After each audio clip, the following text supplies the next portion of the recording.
Hey guys, this is Joel, and I decided to give a deck profile of what I ran at Nationals 2013. Sorry about that. The initial deck I thought I was going to play was Redox Gadgets, or a variant of that build, but I didn't have enough confidence with the deck, nor did I understand a lot of the mechanics of the deck. So I felt like I didn't want to play something I don't know and play something um, that I do know very well, despite its speed of the deck and formality against the top three tier decks. Now, surprisingly, this deck has an amazing uh, matchup against E-Dragons, a solid matchup against Evil Sworns, and an okay matchup against Prophecies, but it is the only deck out of the three that I do side heavily for.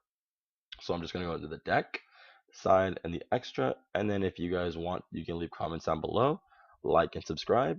And here we go. Two Thunder Seahorse because yes, you can search one or two for one, but I felt that if I didn't open this up early and I did open up a Watt Cobra, then the Watt Cobra would basically do the same thing while at the same time pick off light points. So I needed Thunder Seahorse to basically search either this or this. Nothing else, nothing less. Three Effect Veilers for Prophecies because again, it's the one matchup I did not like, and two Maxis because I felt that two Maxis was perfectly fine, just in case I didn't end up playing Prophecy and it was something I can play against the E-Dragon matchup, obviously, and some of the other decks. One of the one of the rounds I was in, I did face Karakuri's, and he did let me plus 14 off a Maxi challenge. He was trying to go for the OTK. I had this guy on the field in attack mode and one card set. And when he finished and went into attack, ran into this. And because of this little card, I drew 14 cards and won the game. 3 Watt Cobras, 3 Watt Drafts. Um, Watt Drafts are a really good card against the Evil Swarm matchup. Again, because once it goes off, you can pretty much play your spells and traps, and their pandemics are dead. And it allows you to combo off well with Call the Haunted, because again, once this resolves, you can Call the Haunted and bring back another direct attack and continue pushing in. Watt Pheasant for your Exceed Killers, 3 Watt Dragonflies for to prevent OTKs and to let you set up properly if you go first and you have this in one of your opening hands. Honest to protect everything. Thunder Kings so that you can protect yourself against prophecies, and it is an actual good summon against E-Dragons. Against Evil Sworns, it is an okay summon, except Heliotropes is a problem. Fossil Dynas for E-Dragons, it probably won't be attacking as much as people would think. That's up for these guys to do, but it is something to protect and make sure that they can't extend and jump over you. Cyber Dragon, so you can take any of the dead Draco stacks, or if you're going to play something rogue as in Karakuri or Girgia, it is a good summon off the first game. Onto spells, one Duality, because I think one Duality had actually a really good synergy with the whole deck. One Heavy Storm, one Monster Reborn, one Dark Hole, one Book of Moon. Onto Tribes, double Compulsory Evacuation Device, really good, a solid card, probably my third favorite card of the whole tournament.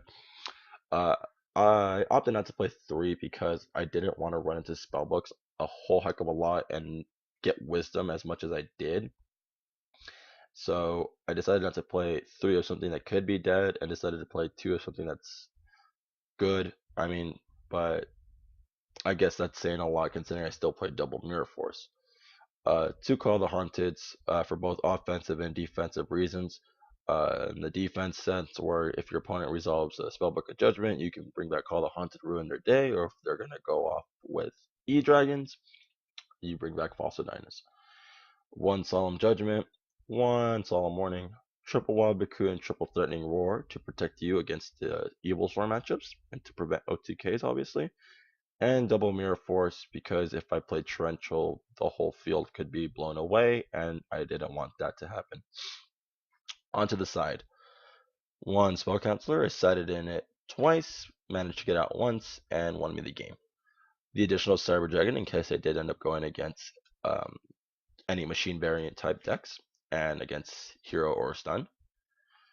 Droll Lockbird at 2, Electric Virus at 1, 1 Kaiku, 1 Tsukiyomi, 2 Mystical Space Typhoons, 2 Imperial Iron Walls, 2 DNA Surgeries, 1 Mind Crush, 1 Gozen match because I left the third DNA surgery at home or at the hotel, so I played Gozen for the E-Dragon matchup. I did set it in, but I didn't draw it.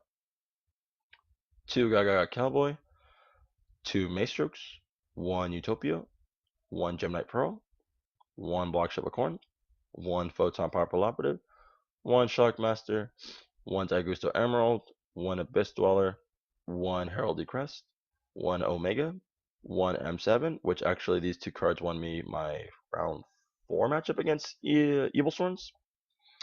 By pretty much going this, Detach, Dark Hole, M7, set Wabaku, pass.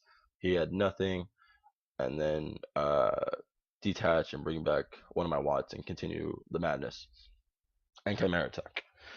So yeah, that's pretty much the deck. Again, the record I finished with after day 1 was 5-3. The matchups in order were round 1, Constellars, which I won. Round 2, I lost to Evil Sworns. I almost say E-Dragons, but it's Evil Sworns, round 2. Round 3 was Karakuris. I won that. Round 4, Evil Sworns, won that. Round 5, I lost to Prophecies. Round 6, beat Dragons. Round 7, beat Prophecies. And then round 8, lost to Prophecies. So as you can see, Prophecies was pretty much the bane of my day. But again, I did like this deck. I did enjoy it very much. And it was something I continue to enjoy. But now I must put it aside and write out the format with the Redox Gadget build I am running at the moment. So I want to thank you guys for watching. Comment down below, like and subscribe would be nice, and I'll see you guys later.